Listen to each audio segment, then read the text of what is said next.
Well, records have always been a big part of my life. Ever since I was a little kid, I've always been around them. My brothers had them, and I remember looking through their collection, and some Twisted Sister album with Dean Snyder eating a turkey leg really freaked me out.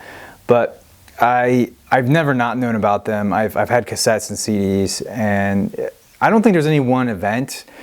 At one point, they were just cheaper to buy than a CD, so it's just a force of habit. I would probably say definitely close to 200 LPs, about 50 or so 10 inches, and at least a couple hundred 45s. My collection's not that big. What I tend to do is go to thrift stores and save vinyl from being thrown away. I like to call myself a treasure hunter in that sense. Genres, I really like to collect exotica, cocktail, that kind of music, somewhat mood music. I like anything that's like a Beatles, Elvis. I really like 50s, 60s bands. I love big band and swing era.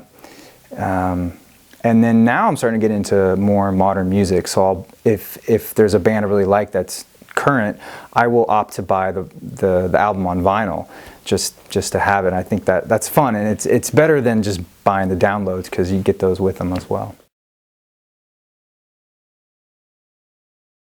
That's a harder one to talk about because there's a couple candidates. One of them would probably be Weird Al's Even Worse, which I got autographed by him. Another one might be one of the Dr. Demento compilations that I have. And then oddly enough, Silver and Gold, which was a greatest hits compilation for Leonard Skinner. I was really into them, and I wanted to hear more of their music, and it was like $7, and that was way cheaper than a CD. So it was one of those three, and I got them at the local used record shop, Logos, in Santa Cruz.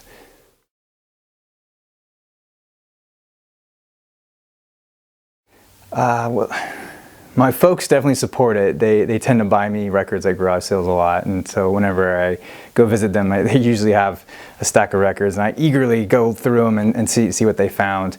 My friends, well, they all help me on this show, so I think they think it's cool. At least I hope they do. Well, one of my triumphs as a treasure hunter for thrift stores, I found a Bill Haley's and his Comets album.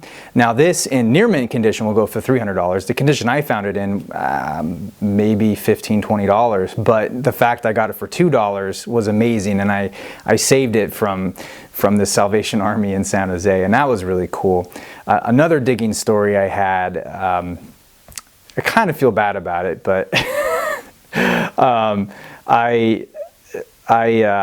I bought a box of 45s, about 100 of them, 150 of them for, I want to say, 20 bucks. And I think the guy got his boxes screwed up because he had this other box and he priced it for $100, and that was just full of crap. And this box actually had probably one of the rarest Frank Sinatra 45s. It was in support of President Kennedy's candidacy for president, and yeah, it's pretty cool.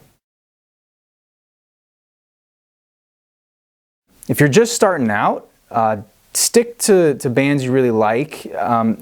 Keep $20 as maybe a maximum for how much you want to pay for an album, because prices can go crazy. You're better off finding very good.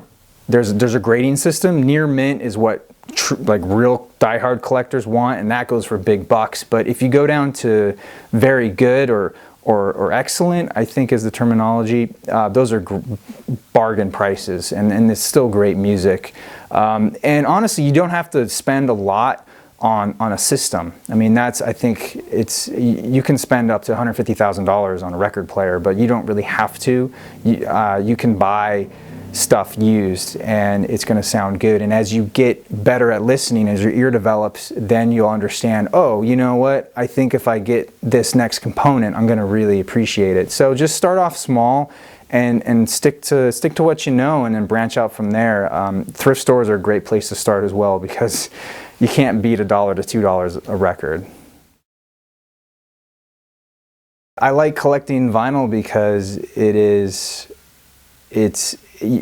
not only is it's a piece of art, the album cover, but you can listen to the music. And I like collecting things that you can do something with. I don't like to collect figurines or tchotchkes that just sit on the wall and collect dust. I collect vinyl not only because I think it's cool, but because for me it's a window to the past. It's an artifact. That's what it fascinates me, that that people in their 20s, the 30s, 40s, back in the 50s, listened to this bizarro music called exotica and made tiki drinks and escaped into the eroticism of the era, and that stuff. It's just amazing. I mean, there's a lot of neat records.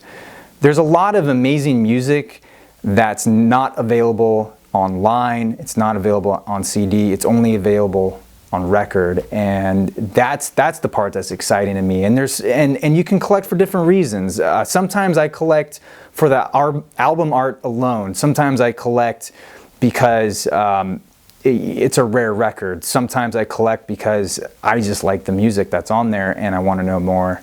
I want to have it all. So those are the primary three things why I collect.